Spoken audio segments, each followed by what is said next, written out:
So now it's time to crack into the agenda. We don't have much time to waste. And with that, I'd like to make a very warm welcome to our first guest speaker, the CEO of WWF Australia, Dermot O'Gorman, who's actually with me in at the ICC. It's nice to see another human. Thanks, Dermot. Great, thank you so much, Tony. I'd also like to start by acknowledging the traditional owners of the land on which I stand today, the Gadigal people of the Eora Nation, and pay my respects to their elders, both past, present and emerging. But wherever you are in the world, this week with COP26 is a critical week for the health of our planet. It is within a year of great uncertainty and great change. But it also is within a decade of a once-in-a-lifetime opportunity. For more than the past year, during the COVID pandemic, the WWF team and I have been listening with leaders from the public and private sector, Indigenous communities, scientists and policymakers. In fact, I did a Goodwill Hunters podcast series looking at what Australia needs to do to be a world-leading sustainability superpower just last month. However, I wanted to start with a reflection on a moment that happened just last month. In April 1775, an express rider rode from Boston to Lexington, Massachusetts. Paul Revere's midnight ride is part of American history, but is also one of those stories from Malcolm Gladwell's famous book, The Tipping Point. For those of you who have read the book, the tipping point is the magic moment when an idea, a trend, social behaviour crosses a threshold, tips and spreads like wildfire. I believe that in Australia, we are at that moment when it comes to action on climate. Last month, the Queensland Deputy Premier, Stephen Miles, announced a relatively small project for the Queensland port of Gladstone. Gladstone will soon become the home to the world's largest green hydrogen manufacturing facility. It will double the global production of hydrogen electrolyzers capacity. Yes, double it. It means that Gladstone will have an outsized impact on the decarbonising of the world. It will soon be local Queenslanders building the clean technology that we need to help decarbonise the world faster and the speed needed to ensure a safe climate for us all. It places Gladstone at the centre of climate solutions for the world. Now, this project is a great example of the kind of industry diversification and job creation that acting on climate change can deliver with state government support. But is Gladstone our tipping point? In my recent podcast with Andrew Forrest, he said to me, and I quote, "We need to encourage our society to accept the opportunity of climate change of global warming, because as the world transitions to renewables to combat global warming, there are enormous opportunities and enormous potential for job growth here in Australia." Andrew is right, but Gladstone is just the tip of the iceberg. Investing billions of dollars into regional towns and cities across Australia would help Australia become a 700% renewable energy country. Yes, forget about 100%, we need to aim for 7 times that. Reaching this 700% renewables target by 2050 would enable us as Australia to meet not only our current electricity demands, but switch our current transport, our industries, our buildings to renewables away from gas, coal and oil.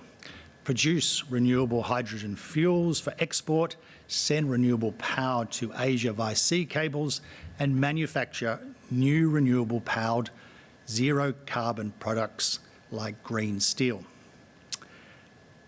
WWF has identified 6 export opportunities that Australia is uniquely positioned to capitalise on. Now, these are on the slide here and are available on the report, so I'm not going to go through them in detail. But hydrogen production, which is a very hot topic at the moment, is a great opportunity for the Australian government and for Australian states to realise an extra opportunity, but we're really selling ourselves short if we stop there. We really need a comprehensive plan to capture the full breadth of our renewable export opportunities. We must consider what the world's leading solar and wind resources, crucial minerals, strong trading relationships and expertise of Australia can unlock in terms of both upstream and downstream supply chains and the associated new jobs and new exports. We must also think about what commodities, products and services that we can make and offer more cheaply and more cleanly with renewables. This includes everything from hydrogen to green steel to green aluminium. But perhaps this is all green hype.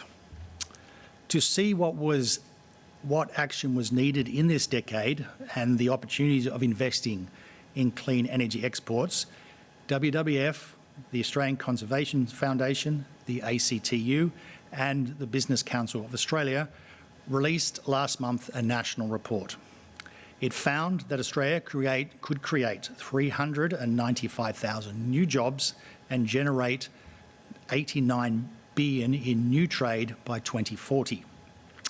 Yes, that's 400,000 new jobs, 10 times more than is employed in the current coal sector. Now, the report found that the largest clean export opportunities are in renewable hydrogen and ammonia, green metals, critical minerals, battery manufacturing, education, training, engineering, ITC and consulting services. We need to be making smart investments in our regional communities now, particularly those that depend on carbon-intensive industries, because that's where we're going to see the greatest growth jobs in this country. Now, together, unions, businesses and conservation groups have identified 5 big but very specific actions that could see us become a global exporting superpower.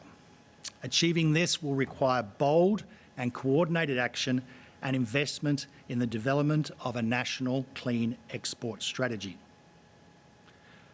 Over the past decade, some might have once called this an unusual coalition to be saying this, but we have reached a tipping point and it is now up to the Australian government to put Australia out at the front of the pack. But again, perhaps some sectors are not convinced by these numbers. Do industry experts really think that Australia is uniquely placed to thrive in a global net zero economy? Over the past winter, the WWF team commissioned EY to conduct a survey of over 50 industry experts to learn what actions they think is required. 96% of those surveyed agreed that Australia has the natural resources, the expertise to become a clean export superpower. The majority also agreed that a 700% renewable target by 2050 is very much achievable. But 81% of those surveyed noted that more targeted federal policy would help unlock Australia's clean manufacturing potential. In fact, the respondents warned that without that federal government support, ultimately Australia could lose its competitive edge in the renewable export market to China, the US, Germany, Brazil, Chile and the UAE, all of whom are ramping up their efforts in this area significantly. So the message is very much clear. Australia needs to act quickly as we face significant competition from other countries around the world. But there is good news in that our states and territories are leading the way in setting their sights higher than 100% renewables. I talked earlier about Queensland, but in 2020, Tasmania set a world-leading 200% renewable target by 2040, while South Australia has set ambitions of moving to 500% by 2050. And in the past few years, New South Wales has gone from zero to hero. But I'm actually not going to steal the New South Wales Treasurer's Matt Keane's thunder, who will talk about their bold and exciting plans later on this morning. But I also had a chance to talk to the South Australian Energy Minister, Dan Van Holst Pelican, in the final episode of my podcast series. Their 100 megawatt big battery at Hornsdale led the way. It was groundbreaking in terms of how the state managed their renewable energy supply.